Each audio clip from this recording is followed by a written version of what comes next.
Hello and welcome back to the Insight on Zim. Please do not forget to like, subscribe, and share.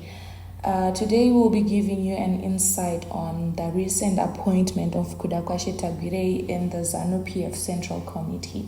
So the political and economic landscape of Zimbabwe has undergone significant transformations, particularly with the emergence of movements like the M31 and the ascent of influential figures such as TAGWIREI. These developments have further consolidated power around ED, raising critical questions about governance, economic equity, and democratic processes in the nation. TAGWIREI apparently controls a huge part of the Zimbabwean economy, and it is alleged that he is ED's operations manager in most businesses. The M31 movement represents a great wave of public dissent against perceived governmental corruption and mismanagement. Citizens from diverse backgrounds, including elderly individuals, actively participated in yesterday's protests, expressing frustration over the monopolization of national wealth by a select few. One 63-year-old grandmother joined the M31 protest, voicing her discontent with the government's actions and highlighting concerns about wealth concentration among individuals like TAGWIREI, Chivayo, and Sakupanya. She openly expressed her disgruntlement towards the economy and how her kids, who are doctors but still fail to afford a standard way of living. This grassroots mobilization underscores a growing demand for transparency, accountability, and equitable distribution of resources within Zimbabwe.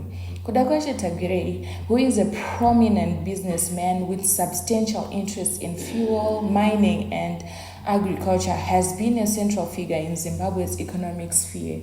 His close ties to ED and the ruling party have facilitated lucrative government contracts and favorable access to resources. In 2020, the United States imposed sanctions on TAGWIREI and his company Secunda Holdings, citing allegations of corruption and their detrimental impact on Zimbabwe's economic development. The U.S. Department of the Treasury highlighted that TAGWIREI leveraged his relationships with high-ranking officials to secure state contracts and preferential access to foreign currency, which in turn enriched Zimbabwean elites at the expense of the general public. As he is well known in the streets as the tender man, he wins tenders left, right, and center. Over the years, TAGWIREI has fastened his hold on the economy as he continues to control quite a number of businesses, leaving the general public with crumbs. Despite these controversies, recent developments indicate TAGWIREI's deeper foray into the political arena.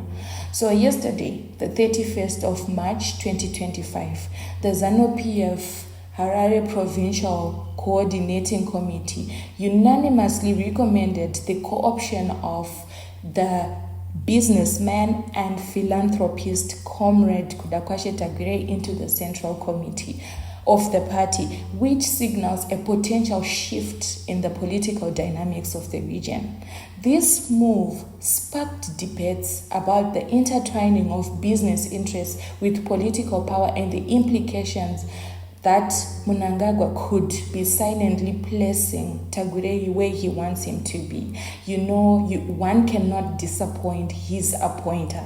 So the politics in Zanu-PF has been influenced by issues of loyalty. Hence, Mnangagwa will obviously need a successor who is loyal to him.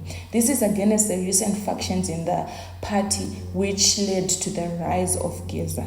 The elevation of TAGWIREI into the Central Committee reflects a broader trend of power consolidation around Mnangagwa by integrating Chivayo, Sakupanya, and TAGWIREI into the political framework.